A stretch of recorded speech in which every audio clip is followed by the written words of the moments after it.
Good morning, everybody. Oh, sorry, I was waiting for you to respond and then remembered that you're not actually here with me, so I won't be able to hear you.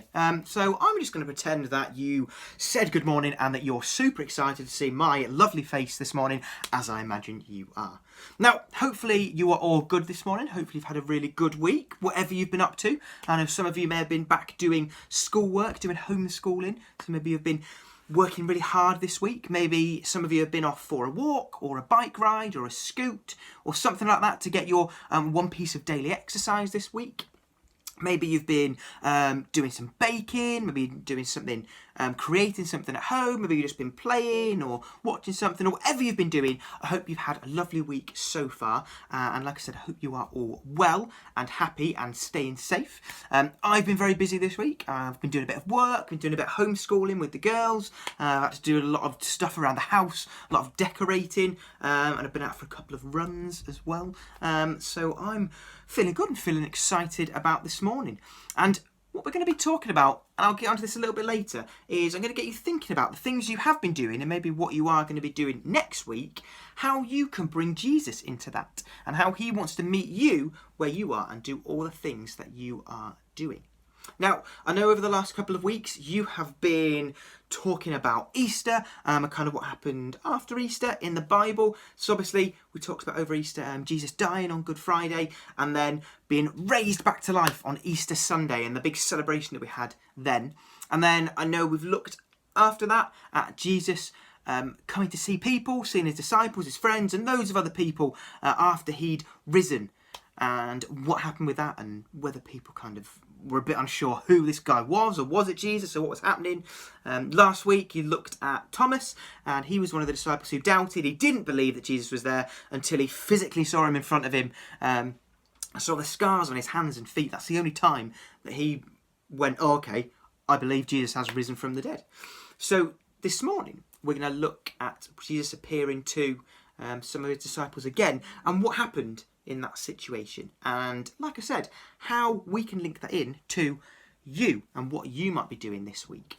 So we're going to be reading from John 21 verses 1 to 15. So we're going to read them, so I want you to think about what we're talking about and then we will have a bit of a chat about it. So after this, Jesus appeared again to the disciples, this time at the Tiberias Sea, the Sea of Galilee. This is how he did it. Simon Peter, Thomas, nicknamed Twin, Nathanael from Cana in Galilee, the brothers Zebedee, and two other disciples were together. Simon Peter announced, "I'm going fishing." The rest of them replied, "We're going with you." They went out and got in the boat. They caught nothing that night. When the sun came up, Jesus was standing on the beach, but they did not recognise him. Jesus spoke to them. "Good morning! Did you catch anything for breakfast?" They answered, "No." He said, "Throw the net off the right side of the boat and see what happens." They did what he said. All of a sudden, there were so many fish in it, and they weren't strong enough to pull it in. Then the disciple that Jesus loved said to Peter, "It's the Master." When Simon Peter realised that it was the Master, he threw on some clothes, for he was stripped for working, and dove into the sea. The other disciples came in by boat, for they weren't that far from land, 100 yards or so, pulling along the net with fish.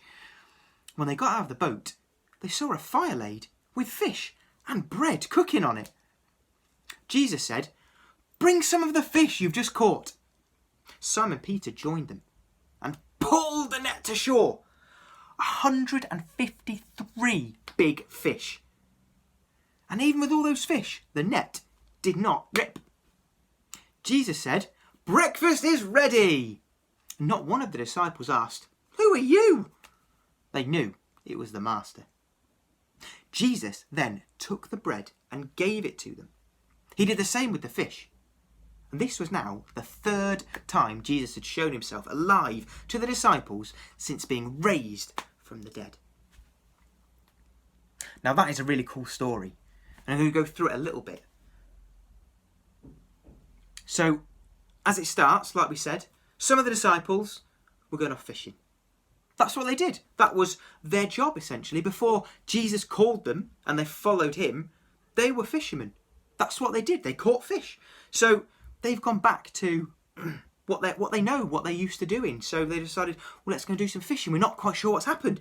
Jesus died and now he's alive again, but we're not quite sure what that means for us. So, let's just do what we know. Let's just go back and do some fishing. So that's what they go and do.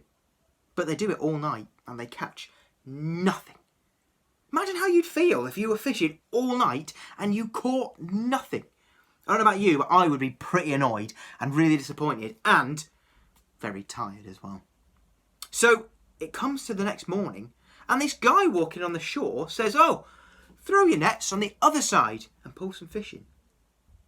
And they just did it. Now, if you know your Bible well, this happened when Jesus actually called some of his disciples in the first place. He told them to do this with their fishing boats, with their fishing in their boats. So they just did it this time. They didn't question it because they knew they'd done that before and actually it worked. So they just threw them on the other side and they pulled up all these fish. Imagine how they would have felt then after they'd spent all night not catching anything and been really frustrated to then pull in 153 big fish. That would have been super exciting.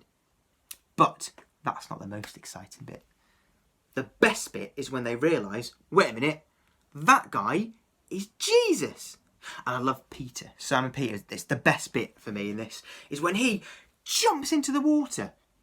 He doesn't care about anything else. He just wants to go and see Jesus. Now, he could have stayed in the boat. He says a bit later on, the boat got there before Simon Peter got there. So actually, it was a bit silly jumping in the water because it took him longer than the rest of them and he was soaking wet.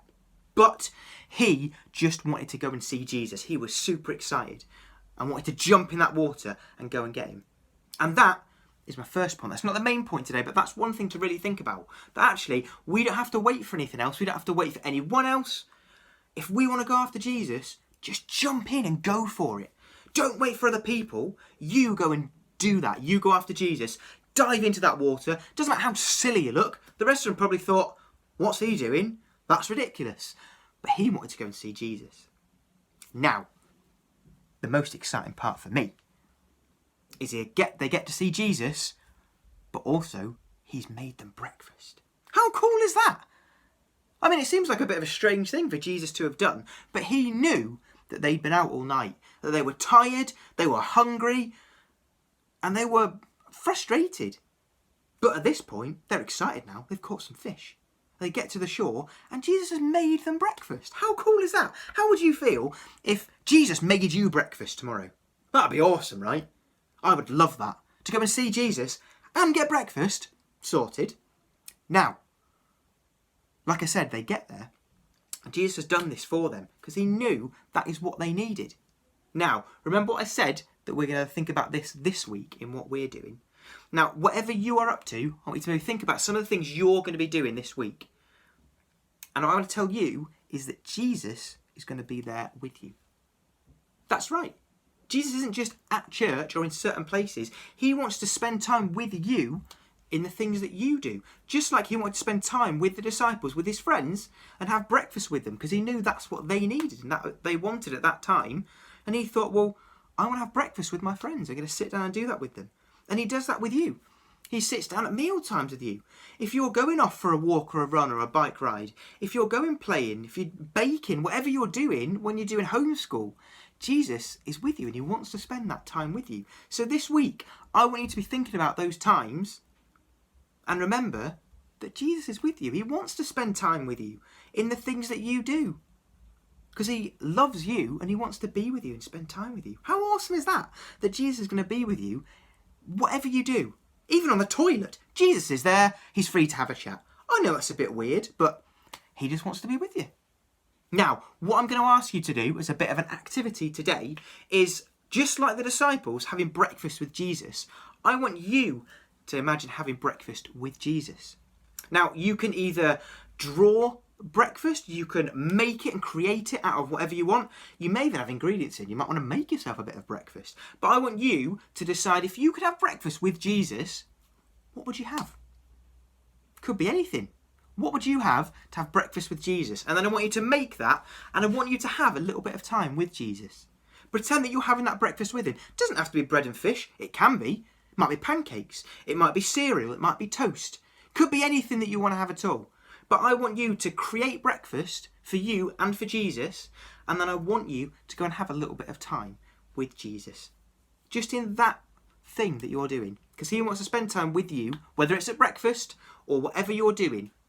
And I want you to remember that this week as well. That he's spending time with you in all the little things that you do. He is always with you because he cares about you and the things that you care about.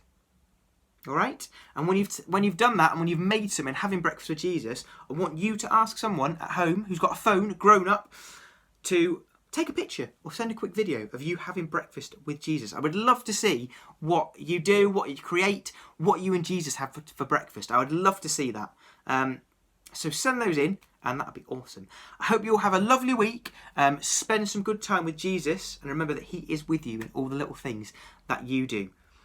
Okay? Don't forget to spend those times with him, and have an amazing breakfast, all of you. And hopefully, I will get to see you in person soon. All right, have a lovely week. Take care. Bye.